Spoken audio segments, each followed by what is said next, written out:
दिल्ली में जाएगी अब लाखों नौकरियां। दिल्ली सरकार ने अब बहुत ही बड़ा फैसला लिया है। दिल्ली में अब ओला, उबर और रैपिडो को बंद कर दिया गया है। हजारों नौकरी करने वाले लोग जो रोज सुबह शाम ऑफिस जाते या आते समय कैब के भारी चार्ज से बचने के लिए और बस के धक्के से बचने के लिए ओला, उबर और रैपिडो जैसी सर्विस का यूज किया करते थे, उनके लिए बहुत ही बड़ी समस्या खड़ी हो गई है दिल्ली के अंदर। तो दिल्ली गवर्नमेंट ने यह फैसला क्यों लिया, तो जानते हैं पूरे मामले को। तो दिल्ली गवर्नमेंट का यह कहना है कि कोई भी अपने प्राइवेट टू व्हीलर वाहन पर कमर्शियल सर्विस नहीं दे सकता, क्योंकि यह अधिनियम 1988 का उल्लंघन है। वहीं दिल्ली हाईकोर्ट का कहना है कि अगर आप इस तरह की सर्विस देते हैं तो आपने वाहन को कमर्शियल वाहन से बदलवाना होगा। अपनी बाइक की व्हाइट नंबर प्लेट से आपको येलो नंबर प्लेट करवानी होगी। यदि किसी ने अपनी बाइक में यह सर्विस स्टार्ट कर दी तो उसे भारी चालान भरना भी पड़ेगा।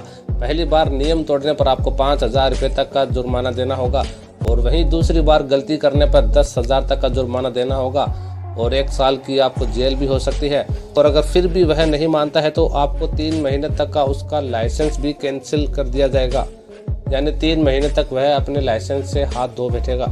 इस नोटिस के अकॉर्डिंग मोटर वाहन अधिनियम 2019 में किए गए संशोधनों का यह एक उल्लंघन है, जो यह कहता है कि एग्रीगेटेड वेब लाइसेंस के बिना काम नहीं कर सकते।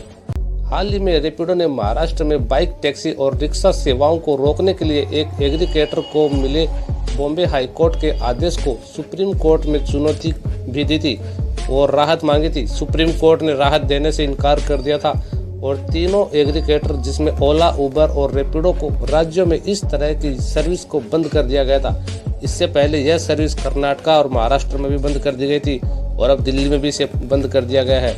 इन तीनों कंपनियों को लीगल नोटिस सेंड किए गए हैं, जिसमें कहा गया है कि कोई भी व्यक्ति अपनी टू व्हीलर बाइक पर टैक्सी सर्विस प्रोवाइड करता है तो सर्विस बंद होने के बाद भी इन एप्स को यूज करता है तो उसे 1 लाख रुपए तक का जुर्माना भी देना पड़ सकता है। और अभी बात करते हैं जॉब्स के बारे में। भारत सरकार का कहना है कि 2030 तक इन्हें 90 मिलियन जॉब्स लानी है। अगर गवर्नमेंट इसी तरह से बैन करती रही तो जॉब्स आएगी नहीं बल्कि चली जाएगी। ओला, उबर, रैपिडो में 2 मिलियन लोग जॉब करते हैं, यानी करीब 20 लाख से अधिक लोग इन कंपनियों में काम करते हैं बाइक, टैक्सी से। दिल्ली में हजारों लोग हो जाएंगे बेरोजगार, क्योंकि बहुत से लोग इस सर्विस को फुल टाइम करते हैं और इन्हीं पैसों से उनका घर चलता है। और कुछ लोग इससे पार्ट टाइम भी करते हैं, क्योंकि 10 से 15 हज़ार की नौकरी करने वाले लोग दिल्ली जैसे बड़े शहरों में सर्वाइव करना बहुत ही मुश्किल है। तो इसलिए इसे वे लोग पार्ट टाइम करते हैं, जैसे कि 3 या 4 घंटा एक दिन में। वहीं जो लोग इस जॉब्स को फुल टाइम करते हैं वो महीने के 22 से 30 हज़ार रुपये महीने का कमा लेते हैं। बाइक, टैक्सी आज इतना बड़ा रोजगार बन गया है, जिसे जॉब्स नहीं मिलती थी वो ये काम करके अपने परिवार का पालन पोषण कर रहा है। इंडिया वर्ल्ड का सबसे ज़्यादा बाइक कंज्यूमर देश है, जिसमें हर दिन लगभग 63,000 बाइक डेली बिकते हैं।